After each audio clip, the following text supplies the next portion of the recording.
Hi, everyone. Welcome to day two of Ad Age In Depth TV Pivot. I'm Janine Poggi, editor of Ad Age. Thank you so much for joining us again today. Well, we're looking forward to another day of engaging conversations around the TV industry. Yesterday's tragic shooting in Texas reminds us that there are far more difficult and important conversations going on right now across the country and the world. And today, we would like to remember the children and the teachers' lives who were lost, their families, and the community. There's certainly no easy way to transition from that, but we are going to do our best. During day one of TV Pivot, we heard from ad sales leaders from Disney, Fox, and AMC networks, among others, regarding how economic pressures will impact the marketplace, the role of Nielsen in this year's upfront ad haggle, and the fierce competition in streaming. We will continue these conversations today with ad sales leaders from Warner Bros. Discovery, Paramount, and the CW, and go a bit deeper on issues surrounding measurement.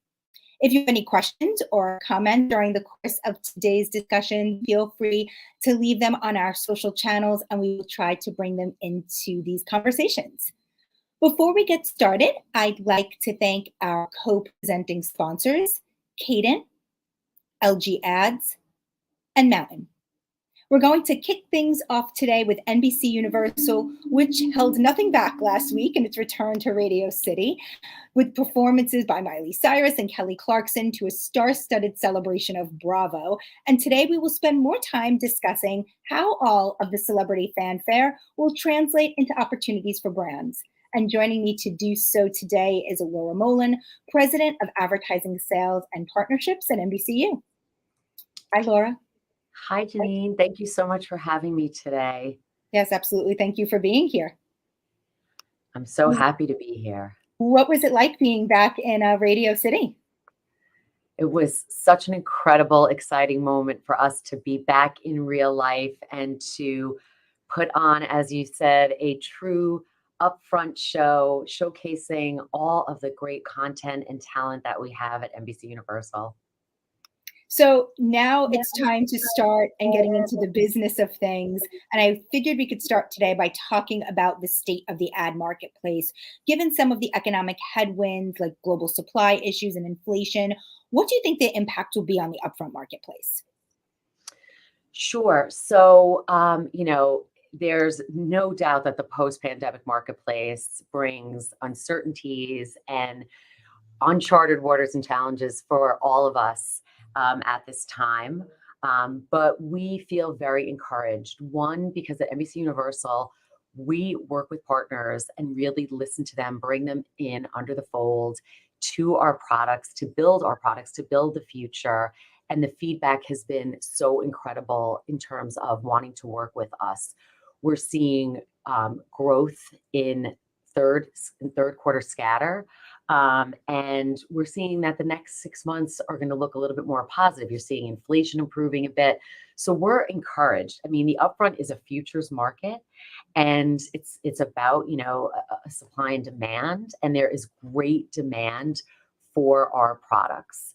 So we are hopeful that in 2023, with autos seeing some positive news and so many launches. I believe there's like 43 new launches happening, electronic vehicles. You're seeing the tech industry, travel industry, pharma industry, all coming back really strong.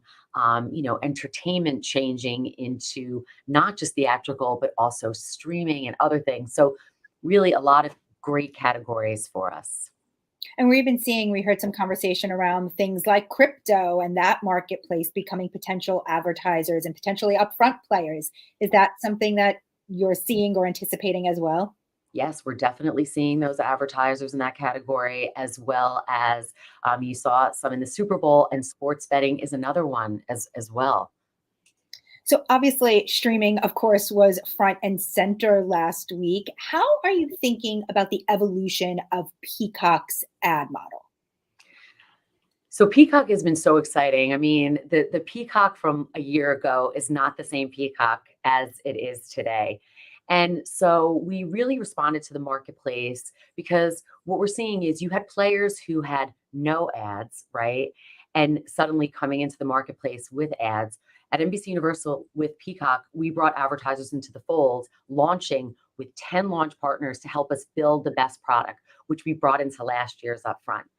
And so, but we did hear that marketers were looking for more efficiency and scale products as well as premium products. And with Peacock, we broke out our products between Peacock Premier and Peacock AX, and that means audience extension, where you can get great scale and a lot of our great products. On the Premier product, we're holding our best original sports inventory along with our ad innovations, seats in our Peacock Advertising Council, and we are seeing great demand for that product. Marketers definitely have a place for premium content and looking for ad innovations. And so by giving them the best of both things, the scale and efficiency with PAX and the our Peacock AX, and the great content ad innovations in Premiere, and then with our advanced data targeting products, and we also are now in the programmatic space. So really just excited about how we're evolving the Peacock advertising model. Peacock Ad Manager, allowing smaller advertisers to get in. We're seeing huge growth in that space. So we're really listening to the marketplace, and that's the feedback that we hear from marketers most, is that they want to be heard. They know what they need in products. They know what they need to reach consumers. And so we work to build it with them. And Peacock is just such a great example of that. Yeah, as you said, you've sort of brought in that 10 group of 10 brands to be launch partners in this. Any feedback that you got from them in terms of things that maybe didn't work or you needed to rethink, or how they want to see ads living on platforms like these moving forward? So not something that didn't work on Peacock specifically, but what we heard from the marketplace when we brought Peacock to the market was that frequency was a challenge with most of the original streamers. And so they said that the experience for consumers was awful, and that if when we brought Peacock to market, we must address that immediately. So we did. We created state of the art technology to minimize frequency for marketers, and we cap it at a maximum of 4 times in a day. And we actually are delivering much lower that, sometimes even half of that for a marketer. And it could even be lower depending on the marketer's schedule. So we're seeing that when you take the frequency capping, you mix it with innovation and a low ad load, it results in the greatest impact for a marketer's brand. And you'll see that the results are all through the purchase funnel, really positive, down to 50% greater purchase intent than other CTV streamers. And to us, that is the holy grail.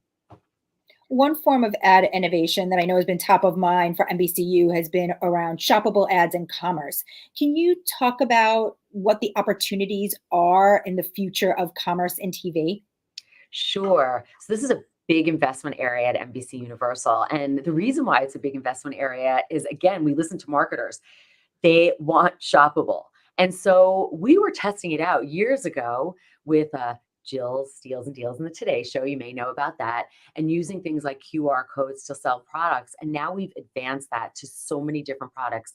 So you may remember we announced during the new front that on Peacock, we have a frame ad, which frames content on the side, but then has the QR code. And you can even, go to Grubhub in an instant and have your product delivered. Again, marketers told us that they want that. I also, love another shoppable ad that we're doing in BravoCon, which is our AR portal, and it's really a metaverse opportunity. So we're doing at BravoCon, we're doing, which I think is the best example, of course, because I want to go to this bazaar, the shopping bazaar, and we're working with marketers to bring in products that really fit in that BravoCon universe, because we saw at the original BravoCon when it was live, they sold out. And so we want, and not only did the product sell out, but the tickets to BravoCon sold out. So we're looking to be more inclusive and open up this experience to a bigger universe. And by having this product, it allows us to do that.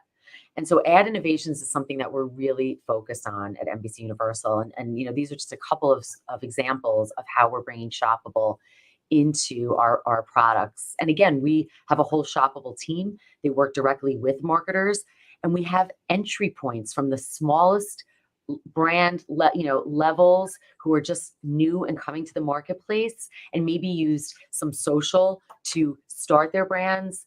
But now they want to build more awareness, but they still need that bottom of the funnel, and all the way to the biggest marketers, like Talenti, where they were one of our Unilever, one of our Peacock launch partners. They actually said, we want to be able to deliver Talenti gelato to consumers while they are binging their shows.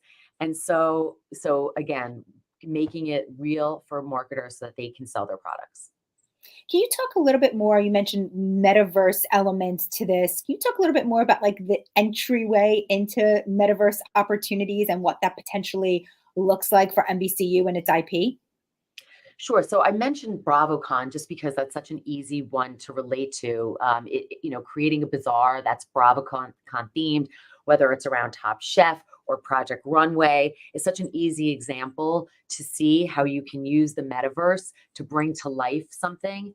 And we can do that in sports, in other live events. I mean, live events are something that I think even a post-COVID world are even more valuable. We're seeing consumers and marketers lean in this way. So we also are partnering with Anzu in the gaming world so that we can do more in that space. And so there's like the opportunities are endless. And again, for us, it's partnering with partner like Anzu, IP like BravoCon, and marketers who know what they want in this space. And it allows us to really develop things that will work and be wows and pop for consumers. What do you see as the opportunities in gaming for NBCU to bring brands into the gaming world? Like, why is there an opportunity for NBCU there? So it's a combination of working with games. We're seeing that marketers want to bring their products into the gaming space. It has a major, vast universe, right, of young people, and you can seamlessly put products into the gaming space. And so, again, putting marketers and consumers at the center of all that we do at NBC Universal, this was just an obvious next place for us to go. And so, we're right now just building this partnership with Anzu, and we will be talking to partners in Cannes about how we can bring to life their brands in this gaming space in different ways. And again, we're very open to using RIP in this area, as well as the already existing gaming, and bringing in a marketer's brand. So a movie may want to find a way to bring in some of their characters into some of the games, some of the storytelling of their games of their movie that may fit in some of the games. So we're hearing different things from marketers, and I'm not the creative that builds these, but I know that it is certainly something that people are leaning into. Yeah, it's definitely an active and exciting marketplace right now. So it'll be interesting to see like the opportunities. And for NBCU, just being a part of that and connecting the brands with the games is just, an interesting part of that.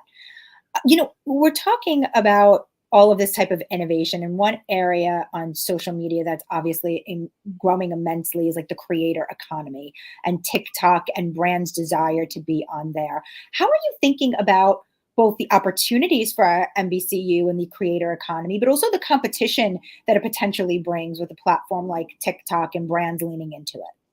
So, as you know, we partnered with TikTok in the Olympics, and we're very into that creator and partnering with them to bring the Olympic athletes' stories to life through TikTok. And we saw that it drove viewership because a lot of consumers who are viewing TikTok may not necessarily know to go to the Olympics, but when they saw these stories on TikTok, they went there. Absolute and Coachella, we did with eTalent, and that was a metaverse opportunity. I'm trying to think of, Remy Bader, who we did a show, she TikTok influencer, and we did a show that was live in terms of shopping with Remy. That went over really well. So it's something that we're working on, and we're just connecting consumers and marketers with things that they love. And it's, again, when Comcast purchased NBC Universal, their philosophy was, if the consumer is there, our content should be there. And so we lean in a meaningful way to everything that a consumer is looking, viewing, doing, and see how we can build there. And then we build with marketers. And it gives us a diversity of advertisers, demand sources. It allows us to play in many different places and not just work with a marketer in just a traditional linear or a video bucket, but work with them in all the places that they're looking to bring to life. I mean, BravoCon is another example too of experiential, where we can bring that to life. And so we're looking at all of these different places and saying, the more we can work with marketers to bring their brands to life in the ways that they want to, that consumers react to, we see it works. And again, with experiential, I mean, one of my favorite stories, and I know I talk a lot about BravoCon, I can't help myself. And as you can see, when Lindy I Ackerman, remember I remember when BravoCon was launched, and, obviously then there was a period of time amid COVID, and everything had to be, delayed, but it's interesting of what it started as and what it's grown into. And I think even more so, like, what does that sort of symbolize for what the TV media landscape looks like moving forward outside of what we traditionally know as video and, linear TV content? And I think more broadly, that's probably what BravoCon, I think, could represent moving forward, is like, what is the future of how brands work with media companies? endless opportunities. I think you have to start with strong IP. We're seeing that brands like Bravo, like This Is Us, like NFL, Major League Baseball, FIFA World Cup, Live from Red Carpet, The Today Show, MSNBC. Like, when you have strong brands that consumers know and lean into and know what they're getting when they get those brands, they're going to seek them out wherever they are. And so you can take your brand and do new things. NBC News being a trusted source. We just had a show where it was about inspiring America, people who inspire America. And that played out not just in our special that aired on NBC, but throughout all of our social platform, because fandom transcends screens. And we are able to take consumers through the journey wherever they're going with these brands, and then bring a marketer along. And research will show that it pays off, that through this journey, you're going to get greater impact. You're going to have memorability of your brand, of your message, intent to purchase, likability. All of these things pay back for a marketer.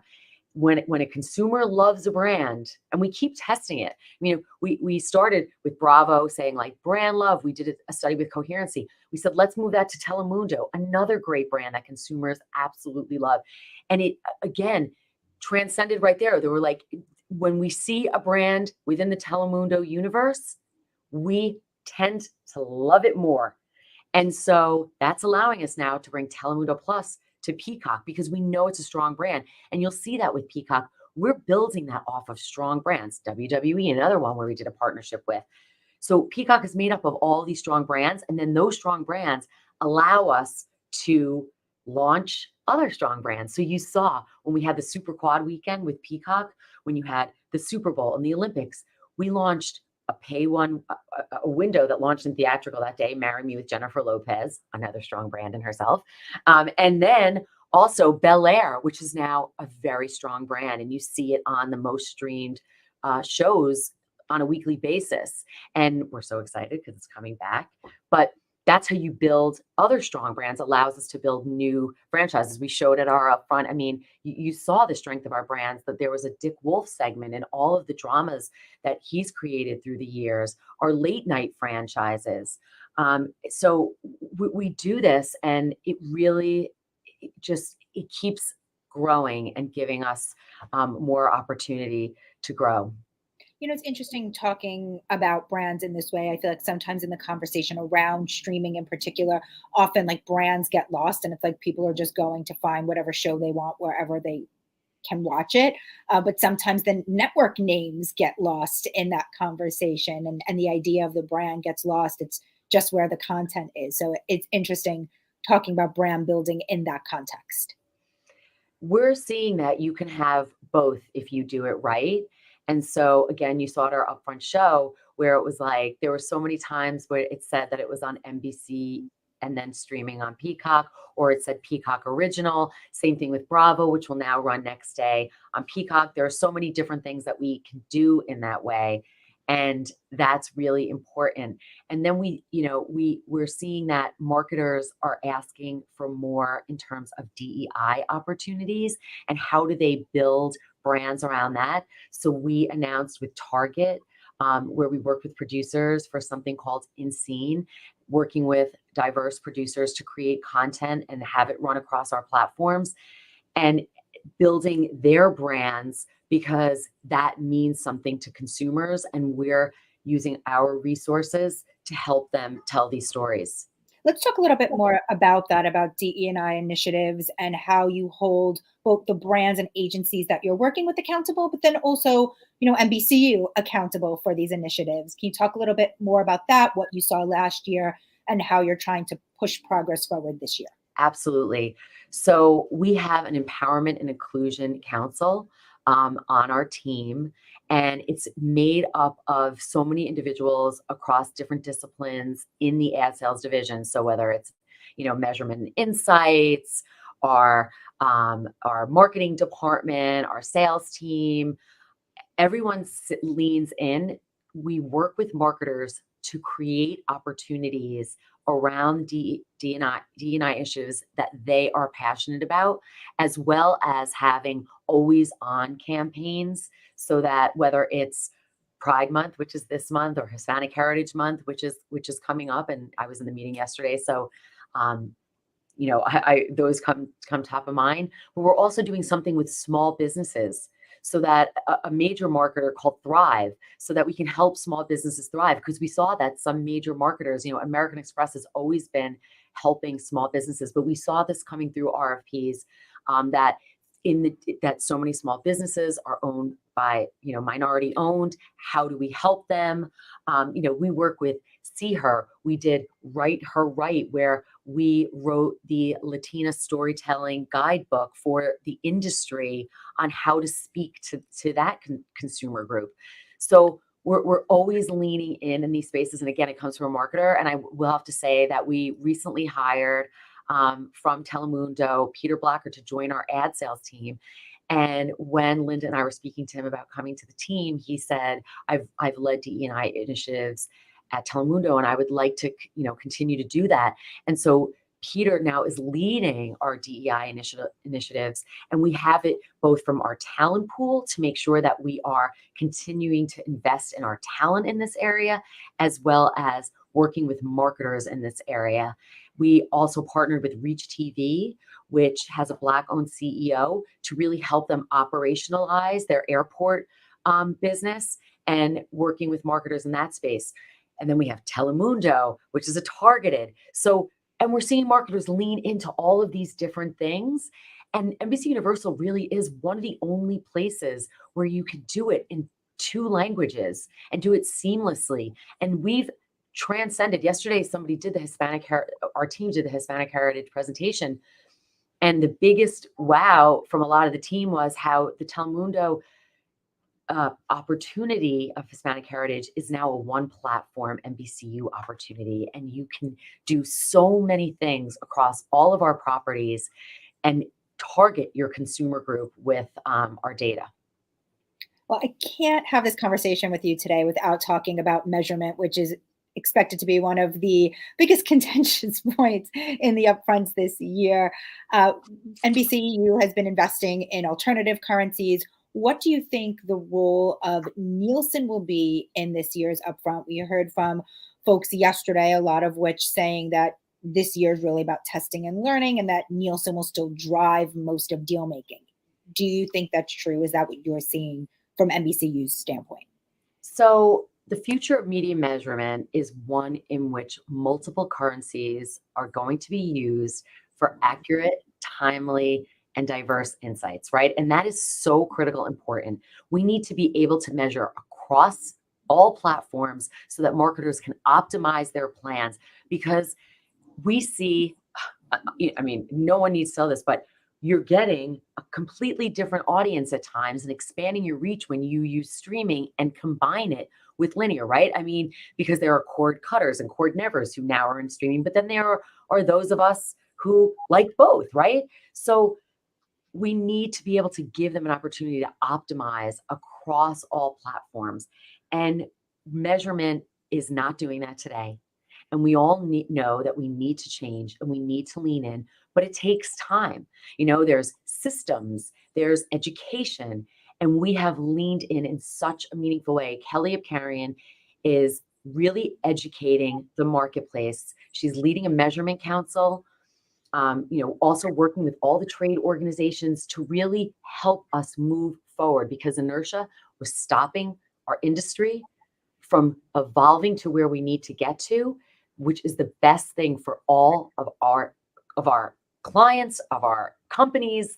The whole industry needs it. And so we are working. There are some marketers who are very advanced in the space. We are working with iSpot, and they are ready to jump in and lean in and work with us and with iSpot to measure their campaigns differently in this year. And so we're excited to work with those marketers. Many of them have been working with iSpot for years because they were frustrated that they couldn't optimize their plans the way they needed to. So it's an exciting time in our industry, and I'm thrilled to be a part of it. So do you think iSpot or others will be a part of actual deal making this year, or is this really you're testing the data and then next year we'll apply it to actual deals? There are some marketers who will want to test this year, and there are some marketers who are ready. They've been doing this way for a while, and they were waiting for a media company to partner with them to move forward. And so it's going to be a mix of both. Laura, thank you so much. That's all the time we have. Appreciate you being on today. Thank you, Janine. I so appreciate you having me. Good luck with the rest of today. I'm sure it's going to be fantastic. Thanks so much. Be well. Next up, we have Studio 30 in conversations with Mountain, one of our sponsors.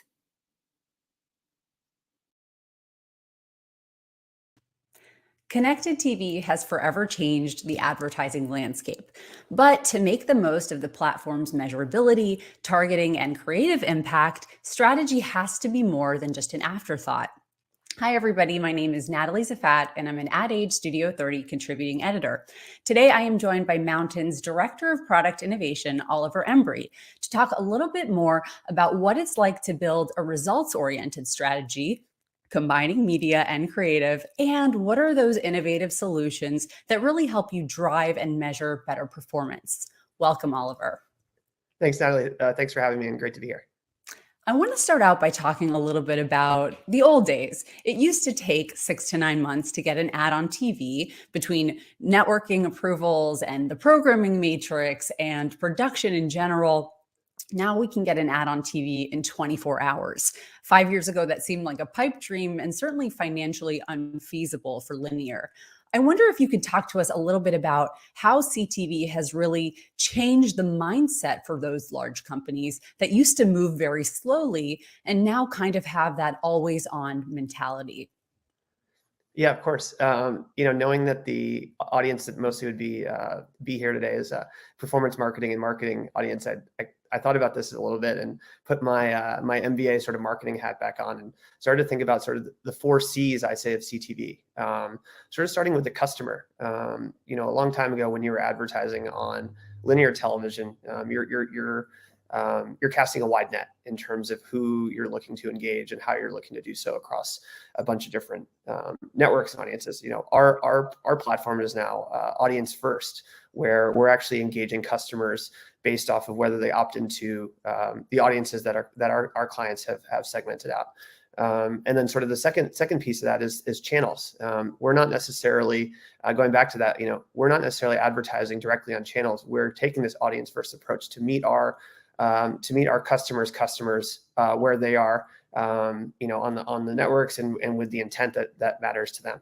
And then that third C being creative. The creative process has absolutely changed in terms of the time to market and the time to be able to read and react to sort of micro and macro trends, whether it's in your industry or across different industries, to upload new creative within a 24-hour period and being able to nimbly add that to the new networks and new content and campaigns that you're looking to run. And the last being cost. Cost has gone way down. Cost has gone way down in terms of running campaigns, in terms of reaching your audiences at a higher yield, and then also on a production cost as well. And there's some pretty exciting evolutions on the mountainside that we'll get into in a little bit that even add and enhance that in a more meaningful way. So the 4 C's of CTV, if I'm going to leave you all with anything, it'll be that. And we can come back for a 2.0 class on that.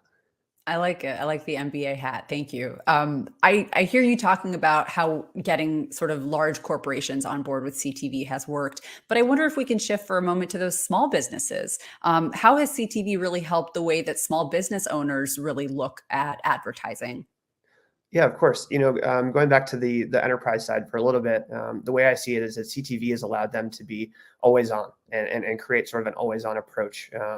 The notion of always on with TV 5 years ago sounds really expensive. And similarly on the SMB side, just being on TV sounded expensive because the yield that you would have in terms of reaching your audience, whether it's quite geo-segmented or quite sort of interest segmented, just seemed expensive. If you were an outdoor retailer that had a very strong footprint in the Rocky Mountains, or if you were a local fishing company or a apparel company, that those opportunities weren't possible. So CTV has sort of lowered the barrier to entry because it's made targeting across the country more possible. And so SMBs and even smaller businesses can be on, and even going back to the enterprise side, if we're able to run campaigns on a more frequent basis, we can actually optimize them so it actually makes it cheaper to be always on and to be more consistent with your campaigns that you're running. I heard you mention the word nimbleness earlier, and I want to dive into that for a moment. I wonder if you can share a case study about a brand who perhaps was able to act upon the nimbleness that CTV offers. What was their experience? What was the result? If you can give us walk us through how that works. Yeah, of course. I'll actually give a case study that's near and dear to me. They were actually, before I joined Mountain, they were a former client of mine called Rumpel, which is an outdoor blanket, sustainable blanket company that's sort of taken the North Face or Patagonia puffer materials and turned them into blankets. They've seen incredible growth throughout sort of the COVID and social distancing period, as camping has become and outdoor sports have become such a big space. They were looking at a way in which they had really strong performance in terms of driving traffic from social and paid social channels, especially Instagram, to their direct-to-consumer platform, Rumble.com. And so they were looking at another performance channel and a way in which they could increase their audience and also increase their sales through another performance channel. And so actually, put them in touch with our sales team and then our CS team in terms of how we could look at and what their sort of approach is. They want to be the everywhere blanket. And so the everywhere blanket, that you could use this blanket on a camping trip, you could use this blanket at home, you could use this blanket at a sporting event. And so we use that approach to actually think about all the audiences that may encompass anywhere you might want to use one of their products, across camping enthusiasts or sports fans or beach lovers, you name it. And we actually, we ran a campaign with them over the spring, and we're able to actually reach a 60% higher ROAS than their target across other channels. And what's even more exciting is that, I think going back to what I mentioned about wanting to be always on, they actually became one of our first casts, so creative description clients, that if you spend a certain threshold on our platform, you actually get free creative built into that. And so that allows them, and as I mentioned, sort of that nimbleness of it. We were nimble with them to start to actually use creative from different channels to upload that and get a campaign running in about two to 3 weeks. And then we've continued to allow them to be nimble because of this cast service that we have, to react to moments and also be able to pivot and adjust creative based on what's succeeding and what's not in the marketplace.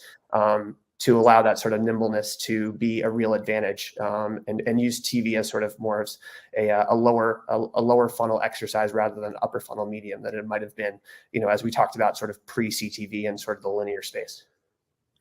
I want to get back to why that is in just a moment. But before I do, I wanted to talk to you a little bit about Mountain Labs. I think it's a recent launch from Mountain, and based on your description, it provides industry-leading research, knowledge-sharing programs. I wonder if you could give us a little peek behind the curtain and explain what Mountain's vision is for labs and what we can expect.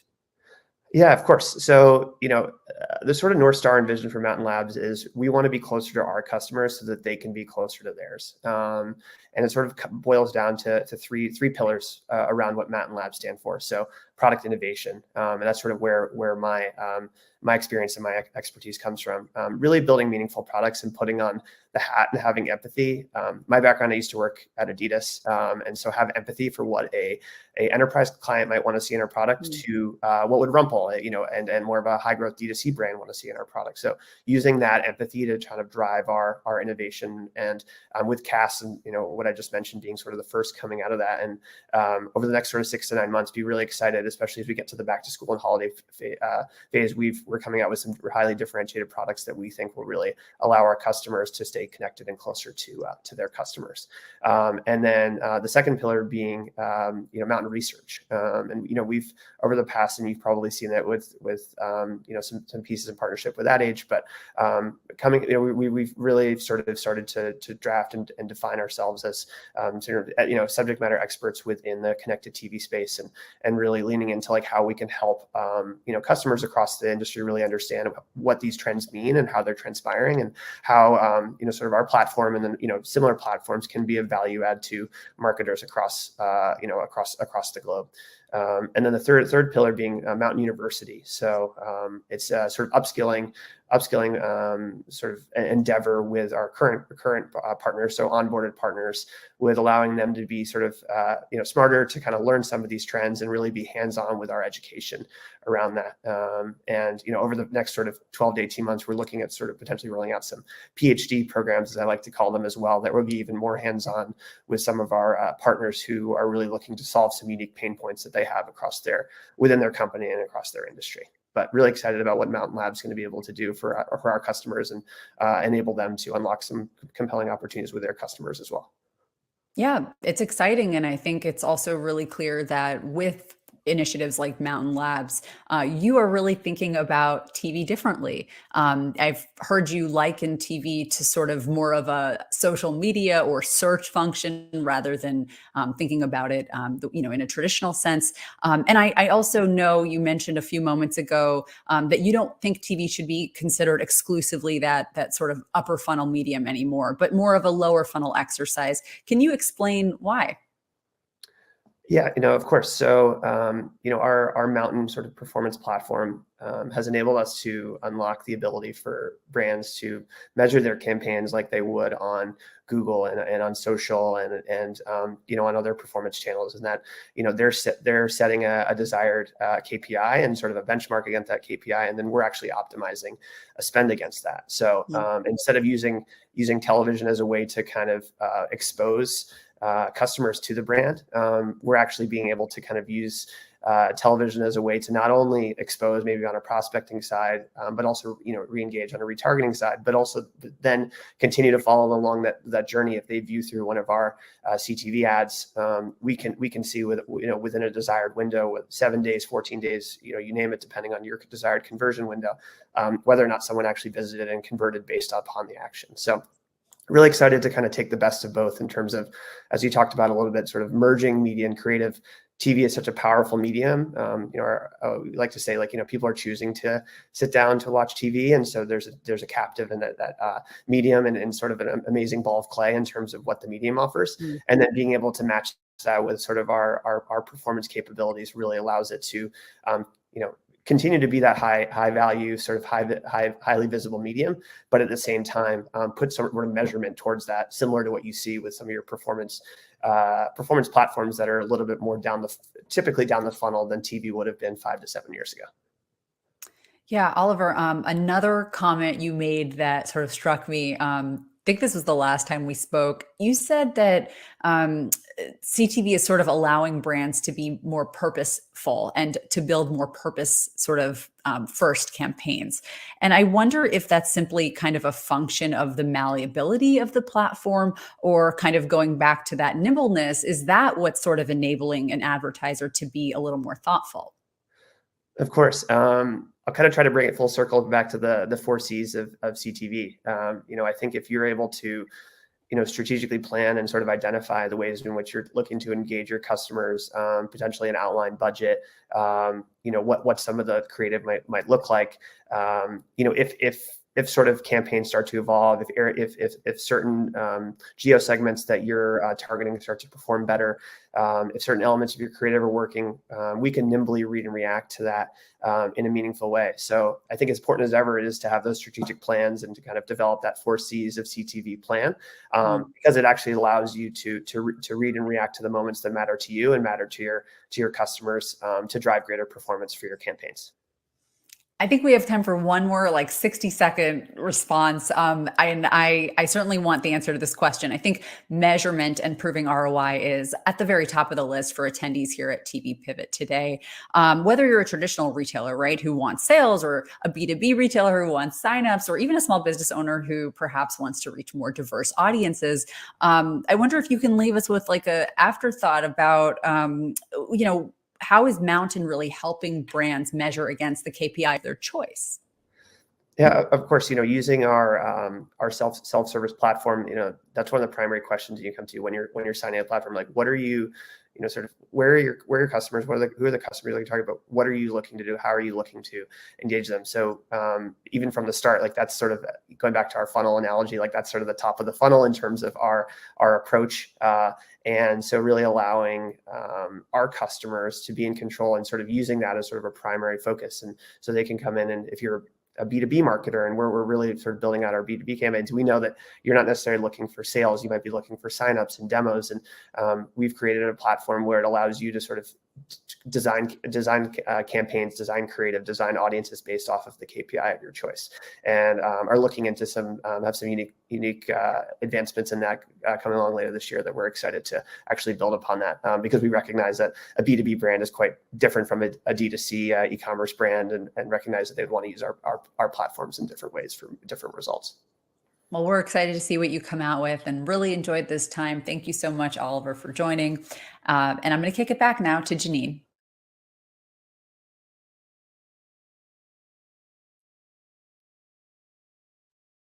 Thank you, Natalie. I want to say hi to those of you who are watching at home. We have Renee from Mexico, Hugh from New York, Adrian from Florida, and Samula from Pakistan. Thank you so much for tuning in. And as a reminder, if you have any questions or comments, feel free to chime in on our social platforms. We'll try to bring them right into these conversations. Next up, I am pleased to welcome John Steinlauf, who is the Chief U.S. Advertising Sales Officer at Warner Bros. Discovery, the newly combined company. Hi, John. Hi, Janine. Good to see you. Congratulations to you on your promotion. Good to see you. Thank you so much. And exciting times for you going into Upfront Week, bringing Warner Bros. Discovery to the marketplace for the first time. Also the first time for you as part of Discovery at the broadcast Upfront. I know it was a long time coming after the pandemic, but can you talk a little bit about being out there and being back in person and in what was traditionally been known as the broadcast Upfront Week? It was a big day for us. And we got to Madison Square Garden on Wednesday, May 18th. It was a long time coming. We've been waiting a couple of years to make our debut during the most important week of the year for our industry in terms of presentation. So great time for us. A lot of star power, good reviews, good feedback from the clients. And we went out of there with a lot of momentum going into this next phase, which is negotiating. Yeah, I think the industry is eagerly awaiting to see, how you go to the marketplace with this enormous company now. How are you thinking about the overarching sales strategy for the newly combined company? We went through this in 2018 when Discovery acquired Scripps, and two competitors coming together, two sales forces coming together, two portfolios of TV and digital. And we learned from 18 that you become so much more knowledgeable about the marketplace when you see what advertisers are doing with a large competitor. So whether scripts to discovery, we were able to see the history, the packaging, the pricing, the marketing, the promotions. And this is happening again now. We're only 5 weeks into this. We didn't get together the Warner company and the Discovery company until mid-April. So in the first 5 weeks, we've been able to learn a lot. But we had to learn fast because we were setting up for our not just our presentation last week, but now for the market itself. Previously, Discovery already was going to the marketplace with sort of that premium package, the competitor to broadcast. I'm hearing already that going out into the marketplace, that premium pricing is following through, perhaps even looking for pricing above what a Warner Media or Discovery had previously sought in the past. Can you just talk a little bit about that strategy? Yeah, in the early days of Discovery and Scripps being a combined company back in 18, we created what was called at the time Discovery Premiere. And it built and built over time. The idea was to take the top 30 shows of our company on our top networks, and when they were in first run episodes, to sell a package that would be all of that inventory in a single plan, at a price that was somewhere between top of cable prime and somewhere below what broadcast prime sells for. And that we succeeded doing that to the tune of $500 million and 200 different brands. And then when the merger happened with Warner, we said, how can we take the next step? So we've now renamed it Premiere, and we've added sports and entertainment and news and some syndication to it. So it's now a very complete mix of the best of the company from all aspects going into the marketplace as a full-fledged competitor for the top tier of TV buying. Streaming, of course, is top of mind going into negotiations. You have Discovery Plus and HBO Max. I know you've said that your plan is to sell them separately in the upfronts this year. Can you talk a little bit more about your thinking behind that? They're both great services. They're both young services. They not only are they young, but they skew young. They're different though. HBO Max is known more for scripted entertainment, be it drama or comedy. And Discovery Plus is known for a great lifestyle library and content. So while they both have great depth and they both have great demographics and a lot of incredible content, they have different marketplaces. So some advertisers who are more endemic to lifestyle or more endemic to Discovery's suite of brands are attracted to that service. There are others that are more in the general mainstream entertainment market that may be more interested in what HBO Max has. So we're keeping them as separate brands. They enter the market with separate CPM bases and relationships and incumbents. And how it's positioned to consumers, that's still to be determined. Whether eventually, I think the company has said eventually we see it as a single app that would be sold globally under the HBO Max brand. But nothing official yet on that. For now, we're excited to have both, and streaming is where there's a lot of growth in this marketplace in terms of demand. Yeah, let's talk about that growth for a bit. How much do you think, in terms of ad dollars, do you expect to shift from linear into streaming during the upfronts this year? What we're seeing so far, the budgets that we're working with from the holding companies and preliminarily we're seeing relatively flat budgets coming in for the linear side, but we're seeing significantly large amounts of growth coming to streaming and digital, probably 30%. So at this point, it looks like 30% growth to the streaming business and relatively firm flat budgets to the linear business. How are you thinking about evolving the streaming ad model on both of these platforms? Are you thinking, about different ad formats, different ways for the consumer experience that you might look to change? And just generally speaking, what is sort of your thoughts around the streaming ad model right now? Well, I think keeping the ad load low is the most important. We're at about 4 minutes, a little less on HBO, a little bit more on Discovery Plus, but it averages about 4 minutes an hour. The audiences are younger. The audiences a lot of them are cord cutters. So we're seeing on both services about 50% of the audience coming from cord cutting households, and that's good for advertisers, good for us because it's extended reach. So when you're a big linear customer of ours, you're playing mainly to about 83 million homes. But when you can step into the streaming world, now you're opening up a lot more, tens of millions of viewers from outside of the linear cable household are now able to see our ads and your ads and our content. And the viewership is happening mostly on big screens. So 80% of the viewership to both services are on large TV sets, mostly in the living rooms. And there's a lot of co-viewing going on also. So we'll see two people in front of the set watching a streaming show together on one of our services. So that's the strategy. Now, ad products, the innovation that comes in. Just today, we announced something with a company called Brightline, where there's two new products that are available. One is called Click to Contact, where if you're watching our streaming service, Discovery Plus, on a CTV device, you'll be able to click on an ad and get messaging from an advertiser over email. And that's a new innovation that we're having. We have something else which is called Viewer's Choice, where you're watching on CTV, a commercial break is about to start, and you get to choose a company that you want to see an ad from, more engagement coming from there. But also having these two streaming services that have each been in the ad market and the AVOD market for about a year, independently working on innovations. Now we can learn, as I said earlier, learning best practices and see if we can adopt some of the best ad products from both sides and make them across the two services. Specifically with all of the former, Discovery networks and the opportunities there, how are you thinking about potential commerce opportunities in TV? I would think, some of those type of programming, whether it's food and home, lend themselves well to like direct sales and helping to drive sales directly. Are you considering or thinking about like shoppable ads or other kinds of commerce opportunities?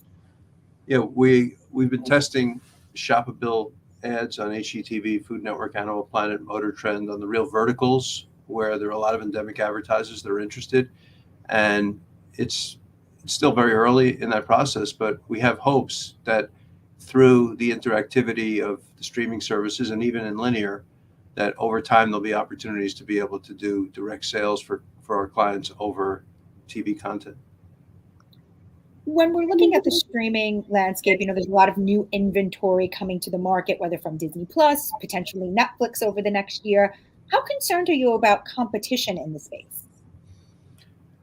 I think everybody's new. This is, except for Hulu, everybody's new at this. It's selling ads on AVOD services. I think it's a healthy development. I really like the idea of more competition because I think it creates more momentum for all of us. And it is the new frontier. Linear is a $55-60 billion ad business. And streaming is maybe 10 right now, with a lot of that going to Hulu. So over time we see the shift, but it's access to viewers who have opted out of cable but still want to watch our content, like I said earlier. And I think the low ad load, the targetability, the programmatic access that advertisers can have to it, geo-targeting. So this is just the future of TV ad sales, and we're happy with our hand going into it, and we'll take on whatever competition comes in against us and say, may the best companies win. Let's talk about that linear side for a bit, because like you said, it's still probably about a $60 billion business there. How are you thinking about that and making sure that if those dollars are moving, they're going to other platforms within your own company versus moving other places outside of it, and just what the role of linear is right now in the marketplace? Well, look, we are the preeminent cable network programmer.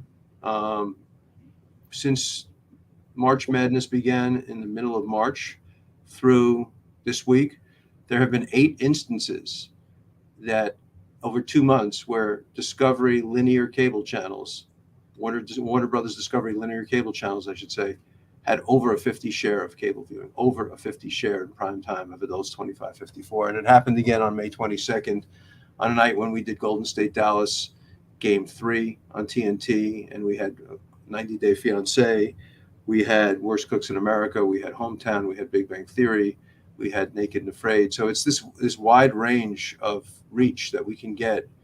And when you can get a 50 share 8 times in 2 months, it tells you how important the linear business is to you and to your audiences and to your advertisers. So we're not stepping away from linear, but we feel like we don't have to sacrifice anything in linear to be able to build the streaming services or vice versa. Because there are other companies that have said, we just don't believe that we should continue to support linear. We think we can do a great job supporting both, and that helps our advertisers. Is that true also of like some of the more niche cable networks that are maybe more specific to a smaller subset of audiences? Like, how do you think about those within the conversation around streaming? We love our second, whatever you want to call them, the second tier of cable, because our second tier of cable are great brands. I mean, an example of that would be Magnolia, which just launched in January of this year. It's only a 5-month-old service. And we're seeing support from the affiliates, from the advertisers, good original content every night on it, a strong brand that Chip and Joanna Gaines built over the years with us and through their other ventures. So we haven't given up on things like science and cooking and Magnolia, Motor Trend. These are really good businesses that we're going to continue to grow, support. They build reach. So what's important is reach even within the 83 million homes to be able to offer a lot of unique fan bases that will queue up to reach for advertisers as they target demographics. Now you have sports, of course. So what are the opportunities for sports in the newly combined company?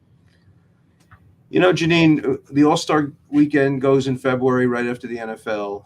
And in 2023, which is what we're selling right now, from the All-Star weekend on TNT all the way through the last game of the Stanley Cup Finals on TNT and everything in between, we're going to have 5 months from February through June that Turner Sports will be the number one player in all of television for about 5 straight months.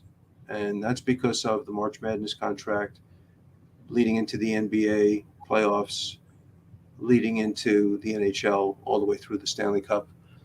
So what we're seeing playing out every night, the reason why we're doing these 50 shares, a lot of it has to do with the amount of people watching our sports programming every single night. So that's the strength of our company in many ways, is being able to have championship sports in addition to great lifestyle and entertainment and big news events going on all year round. We've been having conversations over the last 2 days about measurement and the future of Nielsen and Nielsen's role this year in the upfront. What is your stance on alternative currencies and how the company is testing and potentially utilizing those in deal making?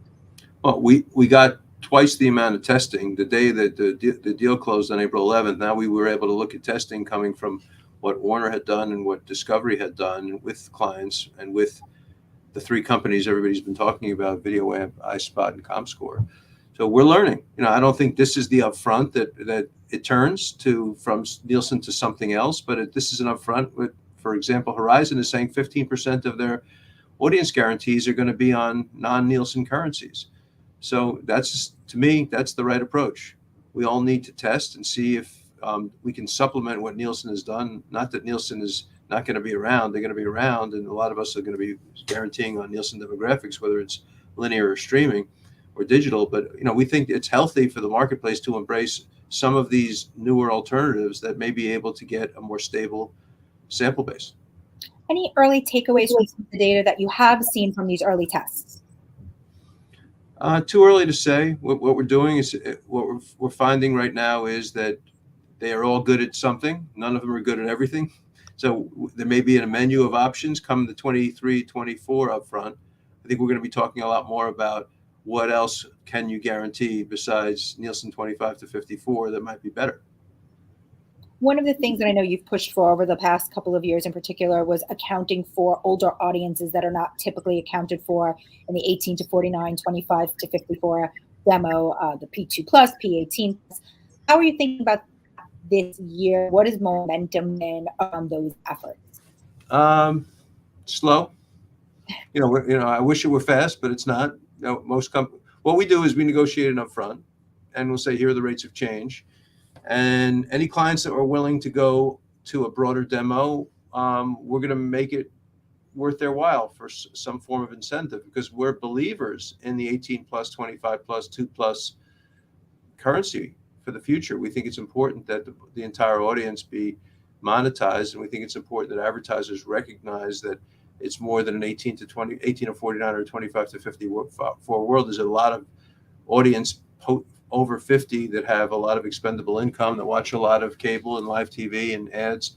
So we just want to be able to incent advertisers to come out all the way out past 54. And we think if it's something that makes sense for us, we're going to take points off of advertisers' rates of change who are willing to do that. And before I let you go, can you provide a little bit of insight into what you're thinking might be the demand and strength of the upfront marketplace as we head into negotiations? Demand looks good. Demand, it's last year was historic. This year won't be last year. It's a different year.